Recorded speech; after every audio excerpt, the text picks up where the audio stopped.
With the closing of the first arc of the HZD comics focused on the Sunhawk Talana, the next focuses on the Asuram warrior Erend, and the untold questline that takes place during the story of the first game.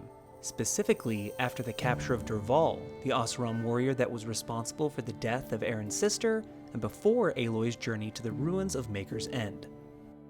The story begins with Aloy having just gained knowledge of the Eclipse base within the ruins of what was Pharaoh Automated Solutions, and planned on setting out to look for more answers concerning the cult and information concerning Dr. Sobek, though she did not know the identity of Elizabeth at this time. Before she was able to set out, Erend would ask her for aid once more, hoping her second sight would uncover the truth concerning the murder of an Asuram trader near Pitchcliff, near the northern edge of the Karja Sundom. Their one lead points to a former associate of Dervahl named Coral, who had been sighted near the scene at the time of the murder. Having a history with Coral himself, Erend is determined to bring the fugitive to justice. Though the two discover Coral's camp, he is no longer there. With his campfire still in embers, it appears that they just missed him. Though Aloy expresses the need for her to go her own way, Erend manages to twist her arm just enough to get her to stay until they find their quarry. As they set out to continue tracking Coral, Aloy asks to know more concerning Erend's sister, Ursa, who she had only met briefly before her passing, and so Erend's recollection begins. The story throws back to the reign of the 13th Sun King, Jiran, and his reign of terror known as the Red Raids. During this era, the Karja under the Mad Sun King's command raided neighboring tribes for ritual sacrifice. Though many were slain and taken captive, those like Erend and Ursa would be among those who would fight back. They and others formed a band of freebooters, dedicated to liberating Asuram who had been taken prisoner by special Karja military troops known as Blood Hunters, before they could be taken deep into the Sundom. Among their group was the warrior Coral, and in command was Dervahl himself. Having located a Karja prisoner convoy, an ambush was laid by Dervahl's design. Once the Blood Hunters and captives approached, the trap was sprung. Fierce battle ensued as the liberators met the Sun's Chosen from all sides. Though the objective was to free the captives, some like Coral felt the need to exact vengeance was greater. Once spotted, Ursa ordered Coral to get their people out, but in the confusion, Ursa had lost sight of Erend. In the fighting, her brother had become surrounded. Rushing to his aid, Ursa fought off his would-be assailants, saving her wounded brother. Though safe for the time being, the fight was not yet over. In order to bring the Asuram to safety, Ursa ordered Erend to escort those rescued away, while she remained to continue the fight.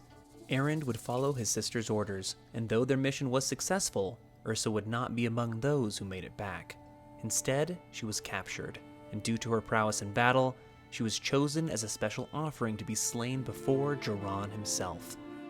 She was taken to the Palace of Sunfall, proving ever defiant, never breaking before her intended death. Nearly strangling a kestrel with her own shackles, she was brought to the infamous Sun Ring, where so many had perished before. In response to her defiance, however, she was forced into the arena unarmed to, quote, prove the mettle of Asuram women. There, beneath the blazing sun, she stood across from a Ravager, with nothing but her grit and her cunning to see her through. As the crowd cheered and laughed at Ursa's expense, the modified Ravager, parted from its energy cannon, dived and clawed at the elusive warrior. Though in great peril, she never let the moment get away from her, remaining calm and calculated. Baiting the Ravager towards a nearby platform, she would charge the machine, leaping from its back, propelled face to face with the Kestrel standing watch. Pushing him to his death, she then took up his bow and quiver and slayed the machine with a flurry of arrows. Despite this impressive feat, she was still far from safe. The second Kestrel guard took aim at Ursa, grazing her arm with his shot. With only one arrow at her disposal, the man mocked her from on high, believing her demise was inevitable. However, one arrow would be all that Ursa needed. Her final shot pierced his throat, slaying him where he stood. Triumphant, Ursa, with her hands outstretched, looked towards the king's seat, yelling, "Is this the best the Sundom can offer?" What came next was not what those who had come to witness had at all expected. Jiran rose, meeting Ursa's gaze from on high. He replied, "Delicious. Now what will we do with you?" The story then flashes back to the present. After tracking Coral to the northeast, the two came to what was a rope bridge. Regrettably, having picked up on the fact that he was being followed, Coral cut the ropes, hoping to foil his pursuers. Planning to climb down the ravine the bridge had connected, Aloy points out the inconvenient situation that now faced them, as the bottom was crawling with stalkers, bringing an end to the first comic in the Liberation arc. Overall, I enjoyed the comic. Despite not giving us any real groundbreaking new lore to dive into, this arc is sure to provide many additional details concerning the Red Raids and the Mad Sun King. His reign is extremely important in the tribal history of Horizon, and I for one am incredibly excited to gain more details concerning this dark era.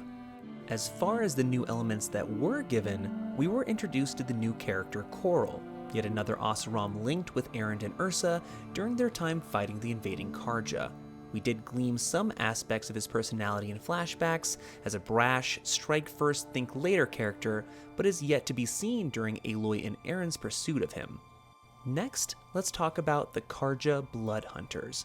We've been aware, thanks to the lore of the game, the kind of brutality that befell the tribes in the 31st century at the behest of Jiran, but the comic has now confirmed and shown the specific troops sent into these regions specifically to capture and enslave those intended for sacrifice. Their armor and weapons are vastly different to anything we've seen from the Karja thus far. Slitted helmets, dual-pronged spears, each evoking a cold and intimidating visage. Being that the raids were brought to a close after Jiran's fall, it makes sense that we didn't see them appear within HCD, as their purpose would no longer be needed under the reign of Avad. Though the Shadow Karja still held true to the traditions of the Mad King, their state during the game was not that could afford much spectacle or affluence, as they were barely able to feed troops in the defense of Sunfall. Though we were aware of Ursa's story and prowess in battle thanks to the existing scanned glyphs and testimonies from Erend, it's evident from the comic that the written text just didn't do her justice. Both her mental strength and her fighting skill are on full display throughout this first chapter, defeating blood hunters, kestrels, and a ravager, each time with the odds stacked against her.